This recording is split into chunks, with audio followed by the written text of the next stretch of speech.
अस्सलामुअलैकुम। पौधों की तरह हैवानों में भी मुख्तलिफ अफ़आल अंजाम देने के लिए बाफ्तें पाई जाती हैं।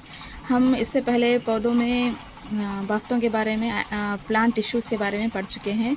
अब हम हैवानी बाफ्तें या एनिमल टिश्यू के बारे में पढ़ रहे हैं। ये जो है पौधों में जो जिस तरह के बाफ्तें पाई जाती है उसी तरह हैवानों में भी बाफ्तें पाई जाती है। चंद बाफ्तें क्या करती है, जिस्म को ढकती है और हिफाजत करती है, और चंद क्या करती है, चंद बाफ्तें हड्डियों और उस्लात की हरकत में मदद देती है। चंद बाफ्तें दीगर बाफ्तों के दरमियान ताल्लुकात पैदा करती हैं, और चंद बाफ्तें हिजान इस अज़बी हिजान के तय रद्द अमल करती है। इसमें अलग अलग बाफ्तें पाई जाती हैं हैवानों में। तो हम सबसे पहले ये जानेंगे कि बाफ्तें कितनी किस्म की होती है। बाफ्तें जो है बुनियादी तौर पर हैवानों में 4 किस्म की बाफ्तें पाई जाती है। सरहलमी बाफ्त एपिथियल टिश्यू, हैवानचे के अंदर हैवानचा जिस्म के अंदर या बाहर आज़ा को ढकने वाली, हिफाजत करने वाली बाफ्त होती है। एपिथीलियल बाफ्त टिश्यू, सरहलमी बाफ्त जो है जिस्म को अंदर से और बाहर से ढकने के लिए होती है, ढकती है। इत्तिसाली बाफ्त कनेक्टिव टिश्यू, बाफ्त जिनमें खलियों की तरतीब ढली होती है, खलिए बरू खलवी खालिब में पेवस्तु होते हैं, मुख्तलिफ आज़ा को सहारा फराम करती है। ये क्या है? बाफ्त, ये खलियों की बाफ्त, उजलाती बाफ्त, ये बाफ्त हमारे जिस्म को सहारा, जिस्म में हरकत की ज़िम्मेदार होती है। उजलाती बाफ्त जो है हमारे जिस्म में हरकत की ज़िम्मेदार होती है। अज़बी बाफ्त नर्वस टिश्यू, ये एक मखसूस बाफ्त है जो अंदरूनी बैरूनी हिजान की तय रद्द अमल करती है। ये नर्वस टिश्यू जो है दिमाग में पाए जाने वाली है, ये अंदरूनी बैरूनी हिजान की तय रद्द अमल का इजहार करती है। अब हम देखेंगे सरहलमी बाफ्त। सरहलमी बाफ्त यानी एपिथीलियल टिश्यू, एपी से मुराद है बैरूनी या बाहर, थीलियल से मुराद है बाफ्त, इसी से मतलब है बैरूनी बाफ्त, यानी कि बाहर जिस्म में होती है। ये बाफ्तें जिल्द, दहन, खून की नालियों की अंदरूनी परत, फेफड़ों के जोफिज़े और गुर्दों में पाए जाने वाली नालियों में मौजूद होती है। ये बाफ्तें जो है इंसानी जिल्द में पाई जाती और दहन में पाई जाती, और खून की नालियों में खून की नालियों की जो अंदरूनी परत होती है ना, इस तरह अंदरूनी परत में ये पाई जाती है। और फेफड़ों के जोफिज़े, फेफड़ों में जो जोफिज़े पाए जाते हैं उन जोफिज़ों में ये बाफ्त पाई जाती है, और गुर्दों में भी यही बाफ्त, सरहलमी बाफ्त पाई जाती है। सरहलमी बाफ्त जो है सरहलमी बाफ्त की 4 अक़साम हैं, 4 किस्में हैं। सरहलमी सादा चौकोरी सरहलमी बाफ्त, और मुकाबी सरहलमी बाफ्त, इस्तिवानी सरहलमी बाफ्त, और हुदूदी सरहलमी बाफ्त, और एक खुद भी सरहलमी बाफ्त। 4 किस्म की सरहलमी बाफ्तें होती है। सादा चौकोरी सरहलमी बाफ्त जो है ये नहायती पतली, चपटी और नाजुक अस्तर बनाती है। इसे सादा चौकोरी सरहलमी बाफ्त कहते हैं। इस तरह की बाफ्त ग़िज़ाई नाली में, दहन और खून की नालियों में अंदरूनी परत, फेफड़ों के जोफिज़े, हवाई खाने वगैरह में पाई जाती है। सादा चौकोरी बाफ्त जो है सरहलमी बाफ्त की किस्म में जो ग़िज़ाई नाली जो होती है उसके अंदरूनी हिस्से में पाई जाती है, और दहन में पाई जाती है, खून की नालियों में पाई जाती है, खून की नालियों के अंदरूनी परत में होती है, और फेफड़ों के जोफिज़ों में ये सादा चौकोरी सरहलमी बाफ्त पाई जाती है। इस तरह नज़र आती है वो। इसमें जो होता है एक मरकज़ा होता है, यहाँ रासी सतह है, ये बुनियादी परत है। इस तरह सादा चौकोरी सरहलमी बाफ्त दिखाई देती है, जहाँ पर अशिया की मुंतकिली इंतखाबी तौर पर सरायत पजीर झिल्ली के ज़रिए वाक़ई होती है। जहाँ पर जो है ये कहाँ पर पाई जाती है, मतलब अशिया की मुंतकिली, जहाँ से अशिया की मुंतकिली होती है इंतखाबी तौर पर, जैसे कि ग़िज़ा का मुंतकिल होना या खून का मुंतकिल होना, जो इंतखाबी तौर पर होता है, वहाँ पर ये झिल्ली या फिर ये बाफ्त पाई जाती है। अब हम देखेंगे जिल्द के बाफ्त जो है, खलिए जो है सरहलमी खलिए परतों की शक्ल में तरतीब दिए होते हैं। इस तरह है ना, परतों की शक्ल में तरतीब दिए होते हैं, इसीलिए इसको सादा चौकोरी सरहलमी बाफ्त कहा जाता है।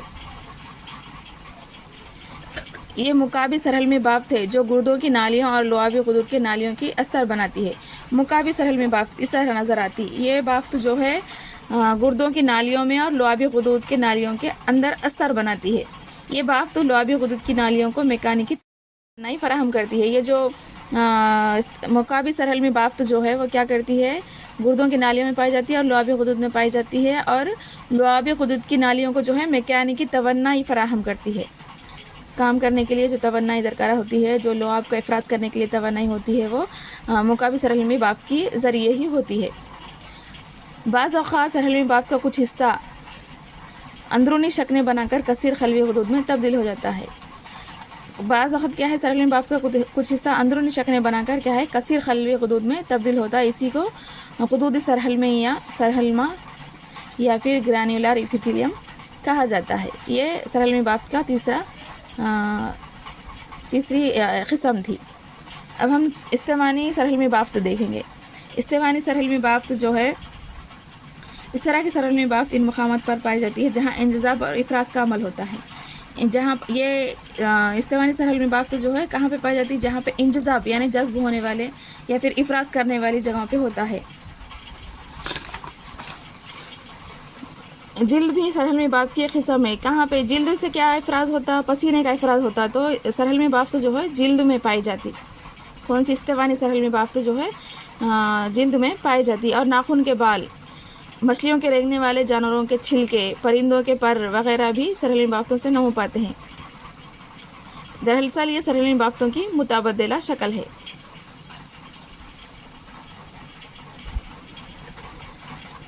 नाखून और बाल जो है ये कहाँ से नमू पाते हैं, जिल्द से ही, जिल्द ऊपरी जिल्द में से ही नमू पाते हैं। मछलियाँ और रेंगने वाले जानवरों के छिलके जो होते हैं ना, मछलियों में छिलके पाए जाते हैं ना, ये भी छिलके जो है सरहलमी बाफ्त की एक किस्म है जो बदल कर इस तरह नज़र आते हैं।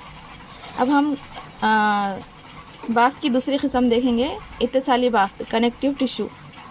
सरहलमी बाफ्त फर्स्ट थी, सेकंड दूसरी इत्तिसाली बाफ्त है, कनेक्टिव टिश्यू, जिसकी वजह से क्या है, जिस्म में हरकत देने, जिस्म हरकत के काबिल होता है। जिस्म के किसी हिस्से को झुकाएं या अंदरूनी आज़ा को हरकत दें, या फिर अगर हमारे हाथ को आगे पीछे हरकत दें, तो ये हरकत किस तरह से होती है ये देखेंगे हम।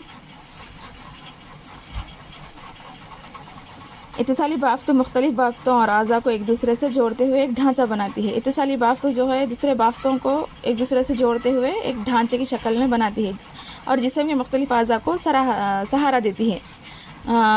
ये बाफ्तें एक बाफ्त से दूसरे बाफ्त तक अशिया की मुंतकिली में भी अहम रोल अदा करती है। ये जिस्म के दाफ़ा निज़ाम, जिस्म की मरम्मत और चर्बी के ज़ख़ीरे में भी मदद देती है। हमारे जिस्म मुख्तलिफ अफ़ाल को अंजाम देने के लिए मुख्तलिफ किस्म की इत्तिसाली बाफ्तें पाई जाती हैं। तो इसमें कौन कौन सी किस्म है इत्तिसाली बाफ्त की? हवाई बाफ्त, एरियोलर टिश्यू जो है इत्तिसाली बाफ्त की ही एक किस्म है। हवाई बाफ्त, एरियोलर टिश्यू इत्तिसाली बाफ्त की एक किस्म है जो मुख्तलिफ बाफ्तों को जोड़े रखती है। ये मुख्तलिफ आज़ा को मलफूफ करने और इन्हें अपनी जगह पेवस्त करने में मदद देती है। इन खलियों को फाइब्रोब्लास्ट कहा जाता है। फाइब्रोब्लास्ट हवाई बाफ्त का एक अहम जुज़ होता है। ये खलिये रेशेदार मादे का इफराज करते हैं जो दीगर बाफ्तों को अपने असली मुकाम पर क़ायम रखने में मदद देते हैं। ये खलिये ज़ख़म लगने पर बाफ्तों की मरम्मत करने में भी मदद देते हैं। कौन से खलिये? फाइब्रोब्लास्ट। ये फाइब्रोब्लास्ट जो खलिये होते हैं, ये हवाई बाफ्त होती है, ये इसमें एक रेशेदार खलिये होते हैं। ये फाइब्रोब्लास्ट जो है रेशेदार खलियों का इफराज करते हैं। जब हमारे जिस्म को ज़ख़म लगता है तो ये ज़ख़म को भरने में भी ये खलिये मददगार होते हैं। इस तरह से नज़र आती है एरियोलर बाफ्त। एरियोलर टिश्यू जो है इसमें पीले लचकदार रेशे पाए जाते हैं, फाइगोसाइट पाया जाता है, सफ़ेद रेशे पाए जाते हैं। फाइब्रोब्लास्ट जो है रेशेदार मादे का जो इफराज करता है। बाफ्त, शहमी बाफ्त जो है चर्बियों को ज़ख़ीरा करने वाली एडिपोज बाफ्त। शहमी बाफ्त जिल्द के नीचे और अंदरूनी आज़ा के दरमियान पाई जाती है। शहमी बाफ्त जो है चर्बियों का ज़ख़ीरा करने वाली एडिपोज बाफ्त। शहमी बाफ्त जो है एडिपोज बाफ्त होती है जो ऊपरी जिल्द और अंदरूनी आज़ा के दरमियान पाई जाती है, जिसमें क्या है, इस खलिये चर्बी के इस बाफ्त में के नीचे जो है खलिये चर्बी के खलिये भरे होते हैं, छोटे छोटे ग्लोब्यूल्स की शक्ल में होते हैं, जो इंसुलेटर का काम अंजाम देते हैं। यानी जब हमें सर्दी के मौसम में बहुत ज़्यादा सर्दी होती है तो हमारे जिस्म में वो हरारत दाखिल ना हो, तो उसका ख़ास ख्याल रखते हैं। और इन्हीं चर्बी के छोटे छोटे ग्लोब्यूल्स या खुर्स की मदद से जो है हमारे जिस्म में डायरेक्ट सर्दी अंदर दाखिल नहीं होती। ज़ख़ीरा करदा चर्बियाँ जो है आजिज़ का काम देती हैं। ये शहमी बाफ्त है, इस तरह से इसमें फैट सेल्स इस तरह से पाए जाते हैं। शहमी बाफ्त और एरियलर बाफ्त, हवाई बाफ्त जो है इत्तिसाली बाफ्त की एक किस्म है। अब हम देखेंगे हड्डी भी जो है इत्तिसाली बाफ्त की एक किस्म है। हड्डी इत्तिसाली बाफ्त की दूसरी किस्म है। ये एक ढांचा तैयार करती है जो हमारे जिस्म को सहारा देती है। हड्डी भी जो है इत्तिसाली बाफ्त की एक किस्म है। ये हमारे जिस्म को ढांचा तैयार करने में मदद देती है और ढांचा जो है हमारे जिस्म को सहारा देता है। ये एक मुतादिद फ़क़रियों की इस्तक़वानी यानी कि ढांचा निज़ाम का अहम जुज़ होता है। ये ढांचे का एक अहम जुज़ होता है, सिवाय मछलियों जैसे शार्क के। मछलियों में जैसे शार्क में क्या है, हड्डी नहीं पाई जाती। शार्क तो गज़रूफ़ की बनी हुई होती है। तमाम जानदार जो है हड्डियों से बने हुए होते हैं। ये हड्डी जो है इंसानी जिस्म को सहारा देती है। हड्डी कैल्शियम फास्फेट और कैल्शियम कार्बोनेट से बनी हुई होती है। इन नमकियात का इफराज जिन खलियों से होता है इन्हें आइसोसाइटस कहते हैं।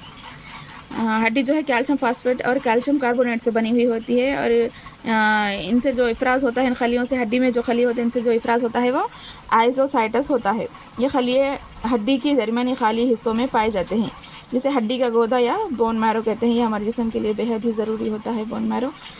जो ये जो है बोन मैरो हड्डी के अंदरूनी हिस्से में पाया जाता है। गज़रूफ़ भी इत्तिसाली बाफ्त की किस्म है, जो हड्डियों के जोड़ों के मुकाम पर, फसलियों के सिरे पर या फिर नाक के सिरे पर, बैरूनी कान और अंजरे में पाए जाते हैं। गज़रूफ़ क्या है? गज़रूफ़ ये भी एक इत्तिसाली बाफ्त की एक किस्म है जो जोड़ों के मुकाम पर पाई जाती है, जैसे कि फसलियाँ या फिर हमारी नाक के सिरे में और बैरूनी कान और खंजरे यानी कि फसलियों में। ये इस तरह के गज़रूफ़ से ही बने हुए होते हैं।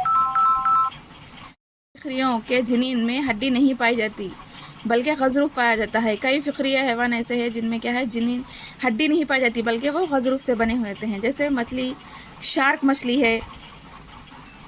शार्क मछली में जो मुकम्मल ढांचा है किससे बना हुआ होता है, वो गज़रूफ़ से बना हुआ होता है। गज़रूफ़ सख्त बाफ्त होती है लेकिन ये हड्डी की तरह ज़्यादा सख्त नहीं होती। गज़रूफ़ जो है एक सख्त बाफ्त होती, क्या वो उज़लात की तरह नरम होती है? नहीं ना। गज़रूफ़ जो है हड्डी की तरह भी नहीं होती सख्त, ना वो हड्डी की तरह होती है ना उज़लात की तरह होती है, बल्कि कम सख्त होती है। अब हम देखेंगे गज़रूफ़ और हड्डी जो है जिस्म को सहारा देने के लिए थे। अब रुबात, लेग्यूमेंट, ये भी एक इत्तिसाली बाफ्त की एक और किस्म है जो जोड़ों के मुकाम पर हड्डियों को एक दूसरे से जोड़े रखती है। रुबात जो है हड्डी से जोड़ने में मदद देती है और इन्हें अपने मुकाम पर कायम रखती है। ये कई रेशों से बनी हुई होती है। ये रेशे कोलाजनम नामी एक प्रोटीन से बने हुए होते हैं। ये रेशे जो है ये कई रेशों से मिलकर रुबात बनते हैं। ये रेशे जो है कोलाजनन नामी एक प्रोटीनी मादा होता है जिसके वजह से ये रेशे तैयार होते हैं और ये रेशे क्या है, रुबात को जोड़े रखने में मदद देते हैं, जिन्हें बहुत ज़्यादा लचक पाई जाती है। इनमें इसी वजह से क्या है, कोलाजन नामी प्रोटीन की वजह से ही इन रुबात में लचक पाई जाती है। टेंडर इत्तिसाली बाफ्त की एक और किस्म है जो रेशों से बनी हुई होती है। वितर जो है इत्तिसाली बाफ्त की और एक किस्म है, ये क्या है, रेशों से बनी हुई होती है। वितर उज़लात को हड्डियों से जोड़े रखती है। वितर का क्या काम होता है, उज़लात को हड्डियों से जोड़ते हैं। रुबात का क्या काम था, रुबात क्या है, हड्डी को हड्डी से जोड़े रख रही थी। लेकिन वितर का क्या काम है, वितर जो है उज़लात को हड्डी से जोड़े रखती है। ये भी कोलाजन से बनी हुई होती है। कोलाजन नामी रेशे से ही, प्रोटीन से ही बनी हुई होती है वितर भी, लेकिन इसका काम होता है उज़लात को हड्डी से जोड़े रखना। हमारे जिस्म में मौजूद खून भी क्या है, इत्तिसाली बाफ्त की एक और किस्म है। हमारे जिस्म की बन्नालियों में बहने वाला सुर्ख रंग का बहाव खून है। ये इत्तिसाली बाफ्त की एक और किस्म है। खून हमें कई मालूमात फराहम करता है। हमारे सेहतियाबी या बीमारी से मुताल्लिक़ जानने के लिए खून ही ज़रूरी होता है। खून ही ज़रिया करार दिया जाता है। हमारे जिस्म में कोई भी बीमारी होता है, हम खून के ज़रिए ही टेस्ट करके मालूम करते हैं ना कि क्या बीमारी है क्या नहीं है। तो ये खून एक अहम ज़रिया है जो हमें सेहत याब है या बीमार है ये जानने के लिए। वैसे तो खून की बेहद ज़रूरत हमारे जिस्म में होती ही है, लेकिन हमारे बीमारियों का पता लगाने के लिए भी खून ही एक ज़रिया है। हमारे जिस्म में मौजूद खून के बहाव के बारे में जानना एक दिलचस्प बात है। हमारे जिस्म में खून की सरबराही के लिए तरक्की याफ्ता मुस्तहकम निज़ाम या मेकानिज़म मौजूद है। हमारा दिल 24 घंटों में 36,000 लीटर खून को 20,000 किलोमीटर फासले तक पंप करता है। हमारा दिल जो है 24 घंटों में 36,000 लीटर खून 20,000 किलोमीटर तक पंप कर सकता है। इतनी ताकत हमारे दिल में होती है, इतनी तेज़ी से वो काम करता है। खून सुर्ख रंग का होता है।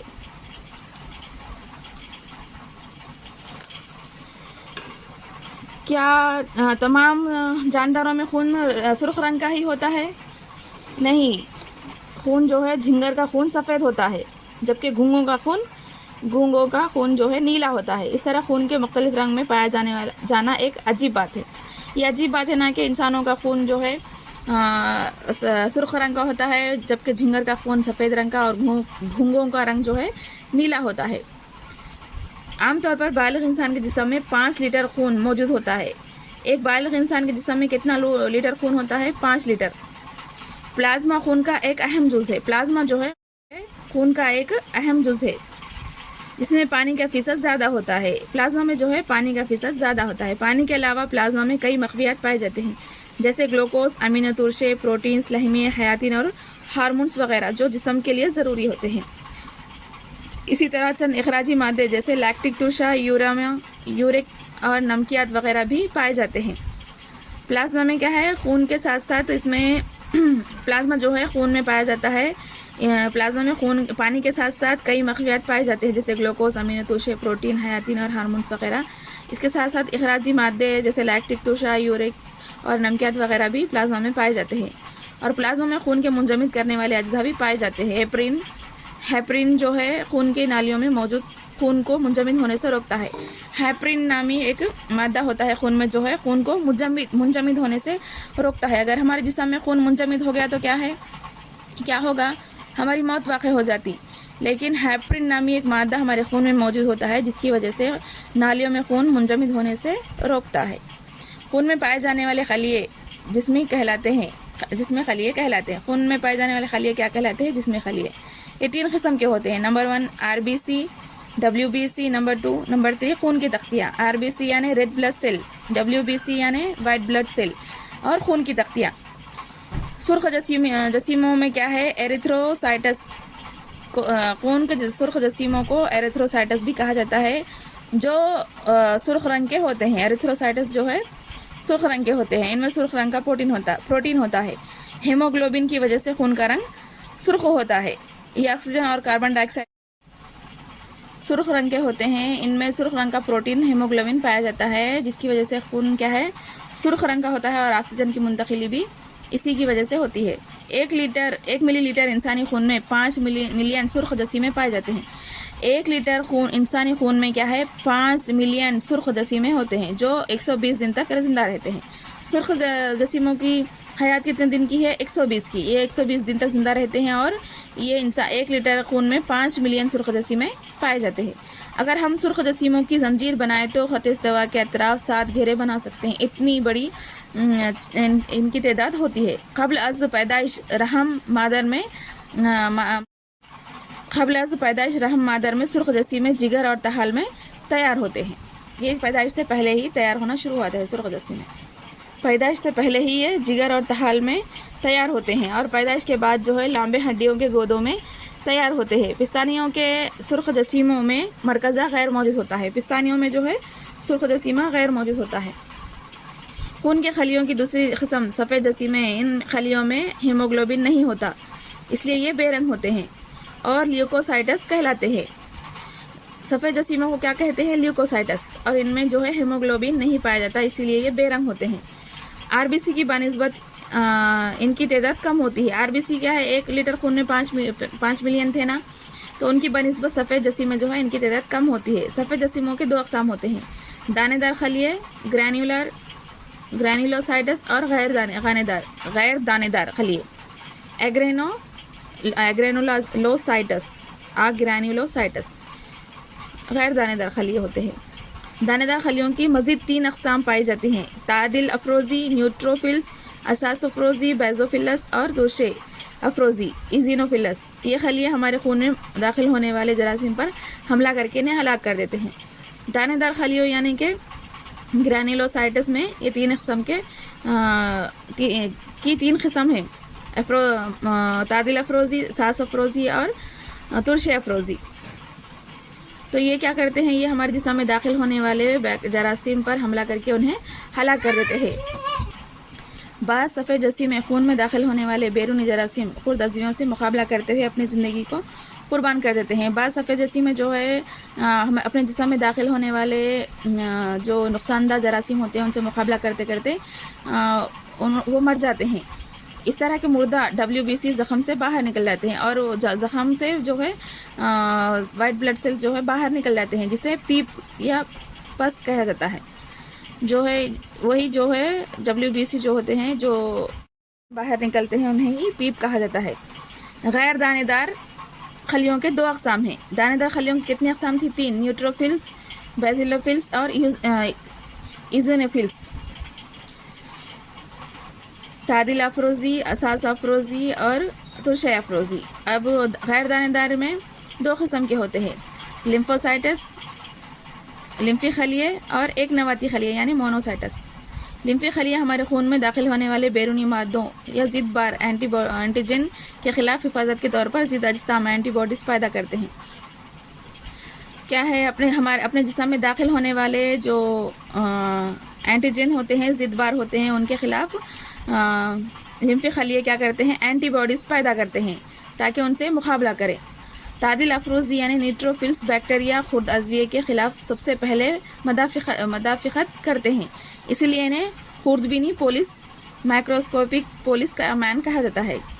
तादिल अफरोज़ी न्यूट्रोफिल्स जो है बैक्टीरिया या खुर्द अज़विये जो हमारे जिस्म में होते हैं उन पर सबसे पहले अटैक करते हैं, इसीलिए इन्हें माइक्रोस्कोपिक पोलिस या खुर्दबीनी पोलिस कहा जाता है। किसको कहते हैं? तादिल अफरोज़ी को या न्यूट्रोफिल्स को।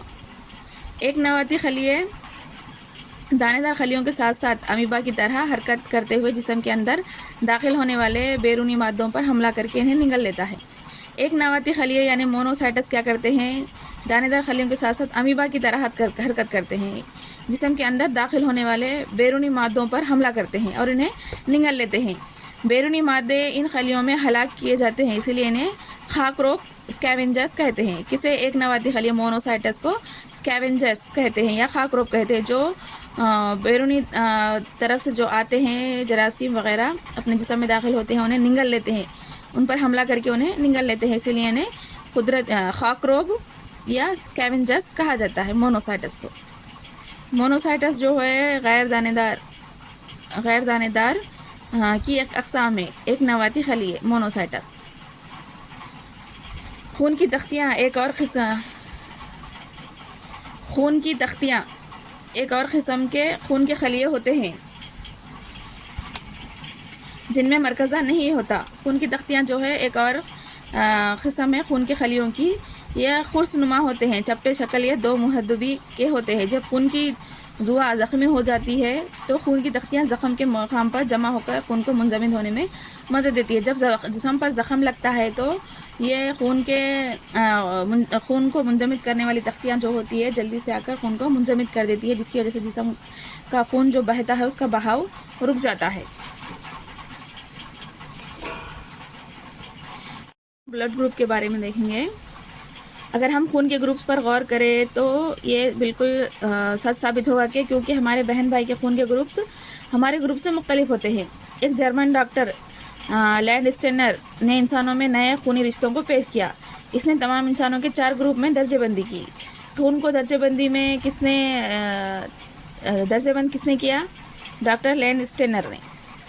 और कितने ग्रुप में किया? 4, A, B, AB और O में। कुर्रे अर्ज़ के दूसरी जानिब ज़िंदगी गुजारने वाले शख्स, इसका खून का ग्रुप भी आपके ग्रुप से की तरह हो सकता है। सबका ग्रुप अलग अलग होता है। कई ऐसे होते हैं जिनका आपका और उनका मैच हो जाता है खून। तो कुर्रेज में कई ऐसे शख्स पाए जाते हैं जिनका खून ब्लड ग्रुप आपका ब्लड ग्रुप सेम हो सकता है, और कभी कभी ऐसा होता है कि हमारे ही बहन भाई या हमारे माँ बाप का खून ब्लड ग्रुप अलग अलग होता है।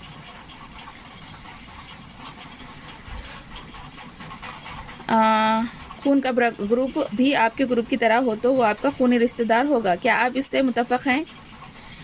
ए बी ग्रुप वाले अशख़ास दिगर किसी भी ग्रुप से खून हासिल कर सकते हैं। ए बी ग्रुप वाले अशख़ास जो है किसी भी ग्रुप वाले से, ए वाले से भी कर सकते हैं, वो बी वाले से भी कर सकते हैं, ए बी वाले से और ओ से भी ग्रुप ले सकते हैं। इसीलिए इन्हें क्या कहा जाता है? आफाकी हासिल कुनिंदा कहा जाता है। आफाकी हासिल कुनिंदा। जबकि ओ ग्रुप वाले अशख़ास दिगर किसी भी ग्रुप को खून का अतिया दे सकते हैं। ओ ग्रुप वाले क्या है? किसी को भी दे सकते हैं अपना खून, इसीलिए इन्हें आफाकी दहिंदा कहा जाता है। ग्रुप लेने वाले को आफाकी हासिल खून लेने वाले को आफाकी हासिल कुनिंदा, जो ए बी ग्रुप वाले किसी से भी लेते हैं, और ओ ग्रुप वाले जो है किसी को भी दे सकता है, इसीलिए इन्हें आफाकी दहिंदा कहा जाता है। सरहलमी बाफ्त की 5 किस्में थी और इत्तिसाली बाफ्त की 7 किस्में थी। अब हम देखेंगे उज़लाती बाफ्त, मस्क्यूलर टिश्यू। उज़लाती बाफ्त हमारे हाथ पैर और कई अंदरूनी अज़ा जैसे आंतें, दिल वगैरह की हरकत के ज़िम्मेदार है। उज़लात जो है पैर की हरकत में और अंदरूनी अज़ा की आंतें, दिल वगैरह की हरकत में ज़िम्मेदार होते हैं। खून की नालियों में भी चंद उज़लाती बाफ्तें पाई जाती है। खून की नालियों में भी जो है चंद उज़लाती बाफ्तें पाई जाती है, जो खून की नलियों के खुतर में इजाफा और कमी पैदा करती है ताकि खून इनसे बह सके। दिल एक ही किस्म के उज़लाती खलियों से बनता है जो खून को जिस्म में पंप करता है। उज़लाती बाफ्त में लंबूतरे खलिए पाए जाते हैं जिन्हें खलवी उज़लाती रेशे कहा जाता है। उज़लाती बाफ्त में जो है लंबूतरे शक्ल के खलिए पाए जाते हैं जिन्हें उज़लाती रेशे कहा जाता है। ये बाफ्त हमारे जिस्म की हरकत के लिए ज़िम्मेदार होती है, और ये बाफ्त जो है हमारे जिस्म की, ये उज़लाती बाफ्त जो होती है हमारे जिस्म की हरकत के लिए ज़िम्मेदार होती है। इन उज़लात में ख़ास किस्म का प्रोटीन होता है जिसे कॉन्ट्रैक्टाइल प्रोटीन कहा जाता है, जो इनक़बाज़ प्रोटीन कहते हैं, जो सिकुड़कर और फैलकर हरकत का सबब बनता है। ये प्रोटीन जो है सिकुड़ना और फैलने में मदद देता है। हमारा जिस्म जब सर्द हवा से मुतासिर होता है तो हम कांपने लगते हैं। कपकपी के दौरान उज़लात सिकुड़कर फैलते हैं और इस दौरान ज़्यादा हरारत खारिज होती है, जिस्म को गर्म रखती है। कपकपी के दौरान जो है जिस्म सिकुड़ता और फैलता है, जिसकी वजह से क्या है? हरारत खारिज होकर जिस्म को गर्म रखता है, गर्म ही महसूस होती है सिकुड़ाव और फैलने की वजह से। उज़लात को इनकी साख्त, मुकाम और अफ़ाल के मुताबिक तीन ज़ुमरों में दर्जेबंदी दी गई है। धारीदार उज़लात, गैर धारीदार उज़लात और क़ल्बी उज़लात। उज़लात जो है 3 तरह के होते हैं: धारीदार उज़लात और गैर धारीदार उज़लात और दिल के उज़लात। ये गैर धारीदार उज़लात है, इन्हें नुकीले होते हैं, ये लंबे लंबे और नुकीले होते हैं, इनके सिरे नुकीले होते हैं। ये धारीदार उज़लात है, ये दिल के उज़लात है। हम कुछ उज़लात को अपनी मर्ज़ी के मुताबिक हरकत दे सकते हैं। मिसाल के तौर पर हमारे बाजू में पाए जाने उज़लात इस वक्त हरकत करते हैं या साकित होते हैं जब हम चाहते हैं। जब हरकत देते हैं। ऐसे उज़लात कौन से होते हैं? जिन्हें इरादी उज़लात कहा जाता है, यानी जो हमारे इरादे की वजह से होता है। जैसे कि हाथ पैर के उज़लात जो है करीब और दूर, हमारी मर्ज़ी से हम किसी चीज़ को लेना है तो हाथ को दूर करके वो चीज़ उठाते हैं, और रखना है तो हाथ को दूर करते हैं। अगर हम ग़िज़ा खा रहे हैं तो हमारे हाथ को मुंह के करीब ले जाते हैं। तो ये सब क्या है? इरादी हरकत है आज़ा की। तो ये इरादी उज़लात के ज़रिए हम अंजाम दे सकते हैं, वॉलेंटरी मसल्स के ज़रिए अंजाम देते हैं। इन उज़लात को इस्तख़वानी उज़लात या स्केटल मसल्स भी कहते हैं। इस्तख़वानी उज़लात या स्केटल मसल्स जो है उज़लात स्केलेटल के ऊपर पाई जाती है, यानी ढांचे के ऊपर जो होती है उज़लात, उसे इरादी उज़लात या स्केलेटल मसल्स कहते हैं। क्योंकि ये उज़लात ज़्यादातर हड्डियों से जुड़े हुए होते हैं। क्योंकि ये उज़लात जो है हड्डियों से जुड़े होते हैं और जिस्मानी हरकत में मदद देते हैं। इरादी उज़लात जो है जिस्मानी हरकत में मदद देते हैं और हड्डियों से जुड़े हुए होते हैं। इन उज़लात में मुतबादिल हल्की और गहरी धारियाँ नज़र आती है, इसी वजह से इन्हें धारीदार उज़लात या स्ट्रेटेड मसल्स भी कहते हैं। इनमें क्या है? इन उज़लात में इस तरह की धारियाँ नज़र आती है, इसीलिए इसे धारीदार उज़लात कहते हैं। इसी वजह से इन्हें धारीदार उजलात स्ट्रेटेड मसल भी कहते हैं। इस बाफ्त के खलिए लंबे इस्तेवानी गैर शाखदार और खलिया माया में कई मरकज़े कसीर मरकज़े बरदार होते हैं। इनमें क्या है, लंबे इस्तेवानी खलिए गैर शाखदार और खलिया माया में कई मरकज़े पाए जाते हैं। ये क्या है, लंबे इस्तेवानी होते हैं और शाखदार होते हैं, गैर शाखदार होते हैं और खलिया माया में कई मरकज़े पाए जाते हैं, इसलिए इन्हें कसीर मरकज़ी भी कहते हैं। इस तरह आती है धारीदार उजलात। ग़िज़ाई नाली में ग़िज़ा की हरकत और खून की नालियों का सिकुड़ना और फैलना गैर इरादी हरकत है। ग़िज़ाई नाली में ग़िज़ा की हरकत, जब हम चबाकर ग़िज़ा निगलते हैं तो उसकी हरकत जो होती है वो, जब हम उसे अंदर ढकलने के बाद जो हरकत वो करते हैं, वह अंदर दाखिल हो रहा है, वो क्या हमारी हरकत की वजह होती है? क्या हम हरकत देते हैं अंदर ग़िज़ाई नाली में? नहीं, ये उसकी गैर इरादी हरकत है। जो उसके अंदर पाए जाने वाली जो जिल्द होती है, जो उजलात होती है, वो उसकी वजह से होती है, जिस पर हमारा कोई कंट्रोल नहीं होता। ये भी क्या है, ग़िज़ाई नाली के अंदर जो उजलात होते हैं वो गैर इरादी है। और खून की नालियों का सिकुड़ना फैलना, ये भी क्या है, गैर इरादी है।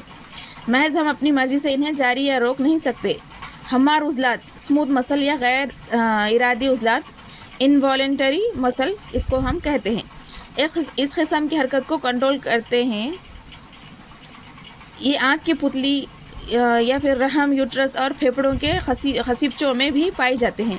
ये आँख की पुतली और रहम और फेफड़ों के खसीबचों में भी इसी तरह के उजलात पाए जाते हैं। ये खलिए लंबे होते हैं, इनके सिरे नोकदार होते हैं और इनमें एक मरकज़ा पाया जाता है। इस तरह इनके सिरे जो है नोकदार होते हैं और इनमें सिर्फ एक ही खलिया पाया जाता है। इसमें धारीदार उजलात में कई खलिए पाए जा रहे थे, इसलिए इन्हें कसीर खलवी कहा जा रहा था। गैर धारीदार उजलात क्या है, लंबे होते हैं, जिनके सिरे लंबे नोकीले होते हैं, इनमें सिर्फ एक ही खलिया पाया जाता है। ये गैर धारीदार उजलात भी कहलाते हैं। कल्ब में पाए जाने वाले उजलात खून को पंप करने के ज़िम्मेदार होते हैं। कल्ब यानी दिल में पाए जाने उजलात क्या है, खून को पंप करने में ज़िम्मेदार होते हैं। ये खलिए लंबे और शाखदार कई मरकज़ों के साथ होते हैं। ये खलिए अपने सिरों के ज़रिए एक दूसरे से जुड़े हुए होते हैं। कल्ब के ये उजलाती इस तरह से जुड़े हुए होते हैं, ये लंबे होते हैं और इनमें कई मरकज़े पाए जाते हैं। इस तरह से तमाम कल्बी उजलात के खलियों में धारियाँ पाई जाती है। हालांकि ये साख्ती एतबार से धारीदार उजलात होते हैं, लेकिन अफ़ाल में गैर इरादी होते हैं। धारीदार उजलात की तरह ही होते हैं, ये साख्त में दिखाई देने में धारीदार उजलात की तरह ही होते हैं, लेकिन इनका अफ़ाल जो है गैर इरादी होता है। गैर धारीदार उजलात का अफ़ाल क्या था, गैर इरादी थे ये। इसी तरह कल्ब के उजलात जो है वो भी गैर इरादी होते हैं। दिखने में धारीदार की तरह होता है और काम करने में गैर धारीदार की तरह होते हैं। कौन से उजलात, दिल के उजलात जो होते हैं गैर इरादी होते हैं। अब हम बाफ्त की और एक किस्म देखेंगे, नर्वस टिश्यू या असबी बाफ्त। ये चौथी किस्म है बाफ्त की। उजलाती बाफ्त में कितने किस्में थी? 3। उजलाती बाफ्त की तीन किस्में थी। एक थी धारीदार उजलात, गैर धारीदार उजलात और असबी उजलात। ये 3 किस्म के उजलात थे। अब असबी बाफ्त, नर्वस टिश्यू देखेंगे हम। असबी बाफ्त यानी कि अगर हम चल रहे हैं, चलते वक्त अगर हमारे पैर में कुछ पत्थर चुभ गया वगैरह, पत्थर वगैरह कुछ चुभ गया, तो हमें कैसा मालूम होता है कि ये चुभा। जो असबी खलिया होता है या असबी निज़ाम जो है एकदम फटाफट काम करता है। जैसे ही हमारे पैर में कोई चीज़ लगी, वो तुरंत जाकर दिमाग को उसकी इत्तला दे देता है कि ये इस तरह रिएक्ट करना है या इस तरह हुआ है, तो दिमाग जल्दी ही क्या रिएक्शन देना है वो मैसेज भेज देता है। ये सब क्या है, असबी बाफ्त की वजह से ये सब काम अंजाम पाता है। हमारे जिस्म में मौजूद मखसूस मैकेनिज़्म है, ये तार के ज़रिए गुजरने वाली बरक़ी रो की तरह काम करती है। हमारे जिस्म में क्या मैकेनिज़्म है, जिस तरह तार में जैसा ही हम प्लग बोर्ड में, करंट के बोर्ड में लगाते हैं, जैसे ही तुरंत करंट बहता है, उसी तरह ये मैकेनिज़्म भी हमारे जिस्म में काम करता है। असबी निज़ाम, इस मैकेनिज़्म में दिमाग, नखाइडोर और आसाब नहायत ही अहम रोल अदा करते हैं। इस मैकेनिज़्म में जो है दिमाग, नखाइडोर और आसाब नहायत ही अहम रोल अदा करते हैं।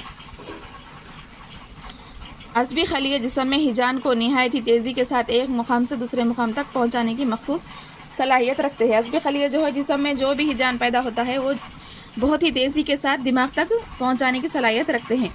अज़बी खलियों में 3 हिस्से पाए जाते हैं। अज़बी खलियों में क्या है, 3 हिस्से पाए जाते हैं। खलिए का जिस्म, काइटोन, महवरिया या एक्सॉन या शजरिया। इस तरह से अज़बी खलिया है, ये 3 हिस्सों पे मुश्तमिल होता है। ये शजरिया है, ये खलिए का जिस्म है, ये महवरिया है। खलिए का जिस्म साइटोन में एक बड़ा मरकज़ा और खलिया माया मौजूद रहता है। खलिया माया में नेज़ल के दानेदार साख्तें पाई जाती है, जिन्हें नेज़ल के दाने या नेज़ल ग्रैन्यूल्स कहा जाता है। खलिए अज़बी खलिए के जिस्म से चंद उभार या ज़ायदे निकलते हैं, जो शजरिये या डेंटेराइट्स कहलाते हैं। ये नोकीले, शाखदार और कसीर तादाद में पाए जाते हैं। ये जो शजरिये हैं वो कसीर नोकीले होते हैं और कसीर तादाद में पाए जाते हैं। इन उभार या ज़ायदों में से एक उभार दूसरे की बनिस्बत काफ़ी लंबा होता है, या जिसको महवरिया या एक्सॉन कहते हैं। बाज़ अज़बी खलियों में महवरिया एक परत से ढका रहता है, जिसे शहमी परत माइलिन शीट कहते हैं। जो एक्सॉन, ये जो शजरिया होते हैं एक दूसरे से ज़ायदे जो निकलते हैं एक दूसरे की बनिस्बत लांबे होते हैं, जिसको क्या है, महवरिया या एक्सॉन कहते हैं। ये खलिया जो है महवरिया जो है एक परत से ढका रहता है। बाज़ अज़बी खलियों में जो है एक महवरिया जो एक अज़बी खलियों से ढका रहता है, इसको माइलिन शीट या शहमी परत कहा जाता है। शहमी परत पर छोटे छोटे शिकाफ पाए जाते हैं, जिन्हें रेनियर नोड्स कहते हैं, नोड्स कहा जाता है। हमारे जिस्म में एक अज़बिये का महवरिया दूसरे करीबी अज़बिये के शजरियों से जुड़कर एक जाल नुमा ढांचा या साख्त बनाता है, और यह जाल सारे जिस्म में फैला हुआ होता है। क्या है, हमारे जिस्म में अज़बिये का महवरिया एक दूसरे से करीबी अज़बिये के शजरियों से जुड़ जाता है। उसके शजरिये जो है, एक शजरिया दूसरे शजरिये से जुड़कर एक जाल की शक्ल बनाता है, ढांचा या जाल नुमा ढांचा या साख्त बनाता है, और ये जाल सारे जिस्म में फैल जाते हैं, जिसकी वजह से जो है जो भी इत्तलात है फटाफट दिमाग तक पहुंचते हैं। तो ये थे हमारे आज का एनिमल टिश्यू, एनिमल बाथ का, ये तमाम कंप्लीट हो गया है। इससे पहले हम प्लांट टिश्यू के बारे में पढ़े थे, आज हम एनिमल टिश्यू के बारे में पढ़े हैं। एनिमल टिश्यू, हैवानी बाफ्तें जो है 4 किस्म की थी, उनके बारे में पढ़े, और उनमें कितने किस्म है ये भी पढ़े हम आज। उम्मीद करती हूँ कि आपको ये क्लास पसंद आई होगी। अगर पसंद आई है तो लाइक कीजिए, शेयर कीजिए, और मेरे चैनल को सब्सक्राइब कीजिए, और मेरे चैनल को आगे बढ़ने में मदद दीजिए। अल्लाह हाफिज़।